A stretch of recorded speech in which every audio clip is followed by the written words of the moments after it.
If the numbers and comments on previous videos are anything to go by, you guys are as excited about this new Kia EV6 as we are.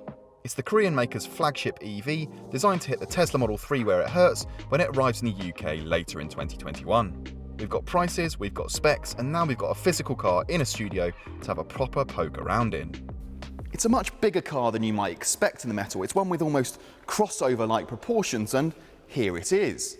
It's actually got more in common with something like a Jaguar I-Pace with that squat front end and the wheels push right out into the corners. But do you know what? It's a pretty good looking car.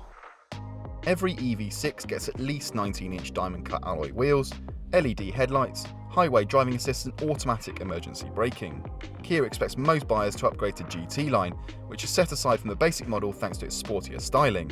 Think of it as a kind of S-line Audi or M-Sport BMW. GT Line S brings bigger 20-inch wheels and a panoramic roof. We'll run through the interior kit list in a moment.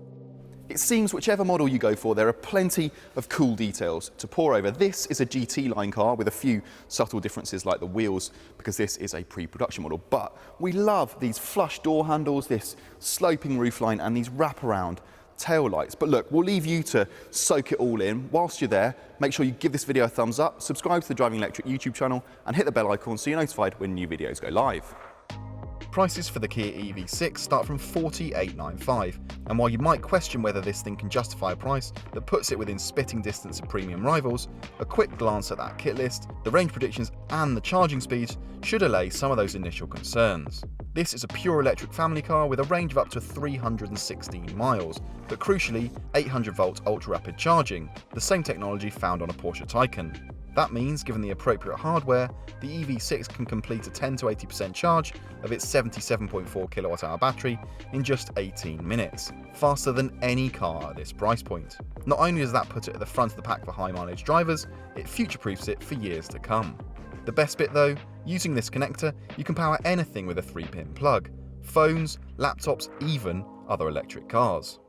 So the EV6 has got range and charging covered, but what does it feel like from behind the wheel? Well, we'll have to wait a little bit longer until we've had a drive of the car to tell you what it's like in that regard. But even in terms of material quality and stuff like that, it's difficult to make any real judgments because this is still a late stage prototype. But looking at the overall design, okay, it hasn't got the widescreen display of a Tesla Model 3, but it still feels special in here. That generous exterior kit list continues here. Every model gets this curved panoramic display with a pair of 12.3-inch screens. The central one, equipped with Apple CarPlay and Android Auto, as well as a new version of Kia's intuitive and feature-packed infotainment system. The seats and steering wheel are heated. GT Line gets extra kit, including wireless phone charging and different seats, while GT Line S adds a 14-speaker Meridian audio system and augmented reality for the head-up display. There's something to be said for such a logical interior display. You've got a really responsive touchscreen, and while we would prefer some physical climate controls down here, this touchscreen panel is really responsive, and you can flick through the climate control and the map settings or the media really easily, just at the flick of this switch. Kia says there are 111 recycled plastic bottles in here, and the leather, that's not even leather, it's vegan.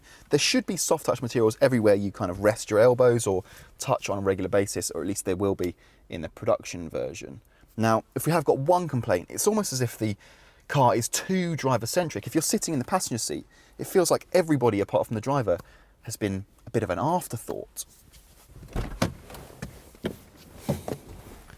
Space in the back is pretty much par for the course. Okay, I'm 6 foot tall, I've got just enough headroom and plenty of knee room. You do sit quite high, but that's an inherent problem with electric cars where their batteries are mounted on the floor. Elsewhere, got an armrest with a couple of cup holders and 2 USB ports in the front seats. The boot is actually a pretty decent size. You get 490 litres regardless of which version you go for, the rear-wheel drive or the four-wheel drive version, and there's some storage under here for the charge cables and the like. Fold the seats down, you get 1,300 litres, and there's an additional 20 to 50 litres in the nose depending on whether you go for the rear-wheel drive or the four-wheel drive model. Since the car's initial reveal, Kia has confirmed that all UK EV6s will get the bigger battery, which in entry-level guise promises that aforementioned range of 316 miles. Those cars get a rear-mounted 226 brake horsepower motor, while all-wheel drive models get an additional front motor boosting power to 321 bhp. But the headline figures come courtesy of the EV6 GT range topper, which pushes out a Taycan challenging 576 brake horsepower and 740 Nm of torque. It will do 0 to 62 in 3.5 seconds and hit a top speed of over 160 miles an hour. That car will cost £58,295. Expensive, but still a fraction of what you'll pay for the equivalent Porsche. Cards on the table, we weren't exactly sure what to make of this new Kia EV6 when we turned up here this morning, but when you look at the lengthy kit list, I'm talking about tangible things like the big windscreen display, the huge infotainment system and the vegan leather seats, as well as stuff like the fast charging capability and the long range, then it's really hard to argue against it. But of course, we'll have to wait until we've driven the car, but that's going to happen in the not too distant future. Head to DrivingElectric.com for all the latest electric and hybrid car advice, news and reviews, and check us out on Twitter, Facebook and Instagram. Finally, while you're here, make sure you hit the subscribe button on our YouTube channel and turn on notifications to ensure you never miss a video.